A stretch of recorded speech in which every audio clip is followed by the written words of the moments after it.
Voilà, dernier épisode. Donc là, on va aborder un sujet spécial qui concerne la souffrance des mâles chez les abeilles. Alors, faut pas rigoler, c'est un sujet sérieux, grave, dont on ne parle pas assez. Et donc, on va en parler dans cet épisode. Alors, il y a Marguerite, mais normalement, elle aurait pas dû être là, puisque en plus, elle fait partie de celles qui respectent pas les mâles au sein de la ruche. Mais comme tout le monde m'a demandé où est-ce qu'elle était passée, et comme c'est le dernier épisode, bah, j'ai accepté. Mais je lui ai dit, par contre, t'interviens pas, je veux pas t'entendre. Donc, on va voir si elle respecte. Alors, je vous explique la situation. Le mâle, d'abord, si vous n'en avez jamais vu, faut savoir qu'il est un petit peu plus gros que les femelles. Et donc, rien que de par ça, déjà, il va s'exposer à des attaques grossophobes. C'est-à-dire que, en particulier à la fin de l'été, quand les femelles, elles vont commencer à prévoir la suite, bah, elles vont regarder les mâles, puis elles vont dire, bah, eux, déjà, ils sont trop gros, donc ils vont surconsommer. En plus, ils servent à rien. Ils nous ont même pas aidé à faire les réserves, donc ça dégage. Mais vraiment, premier degré, elles les prennent, elles les mettent à la porte. Elles leur disent, allez hop, dehors. Et eux, ils peuvent même pas se défendre, puisqu'ils sont sans défense, hein, ils ont même pas de dard pour piquer, donc ils peuvent rien faire. Non, Marguerite, tu fais pas de commentaires. Attention, premier avertissement. Voilà. Ensuite, deuxième point. Alors ça, c'est un peu anecdotique, mais moi, je trouve ça compte quand même. C'est que le mâle abeille, on lui a même pas donné de nom.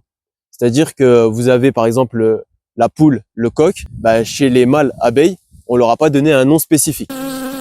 T'es obligé de dire ça? Non, mais sérieux. C'est le dernier épisode. Tu veux pas faire un effort? Vas-y, deuxième avertissement. Attention, hein, la prochaine fois, je vais sévir. Donc, je disais, on leur a bricolé un nom. C'est le faux bourdon. Mais même ça, le faux quelque chose. Vous imaginez? C'est pas très respectueux. C'est comme si je prends un zèbre et je lui dis, toi, t'es un faux cheval. Ça se fait pas. Mais encore ça, c'est pas le pire. Le plus triste chez le mâle abeille, c'est qu'il a pas de père. C'est-à-dire qu'il est issu d'un ovule qui est non fécondé. Non, non, non, non. Mais attends, déjà la dernière fois, t'es arrivé sur le dernier épisode, t'as commencé à traiter tout le monde de cassos. Et là maintenant, tu parles comme ça de ton demi-frère. Parce que dans la ruche, la reine, c'est la mère de tout le monde. Hein. Donc c'est son demi-frère. C'est quoi? Allez hop, fiche le camp. Voilà. Ah, je suis désolé, hein, j'aurais préféré que ça se termine autrement, mais avec Marguerite, c'est pas possible. On n'y arrive pas.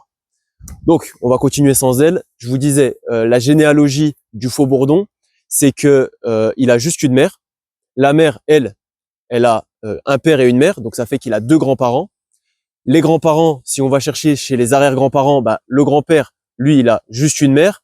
Et la grand-mère, elle a une mère et un père. Donc, ça fait trois grands-parents. Et si on continue à l'étape au-dessus, eh ben, on va voir qu'il y a cinq arrière-arrière-grands-parents. Et là, on voit une suite de Fibonacci qui apparaît, qui fait 1, 1, 2, 3, 5, après 8, après 13, etc.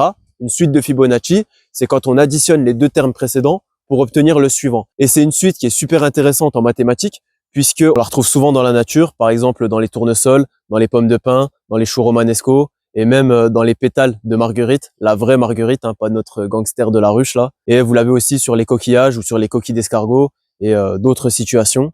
Et en plus, cette suite, elle est liée au nombre d'or. Je sais pas si vous avez déjà entendu parler du nombre d'or, qui donne des proportions super harmonieuses en architecture. C'est pour ça que vous l'avez sur le Parthénon d'Athènes, par exemple, ou dans les pyramides d'Égypte.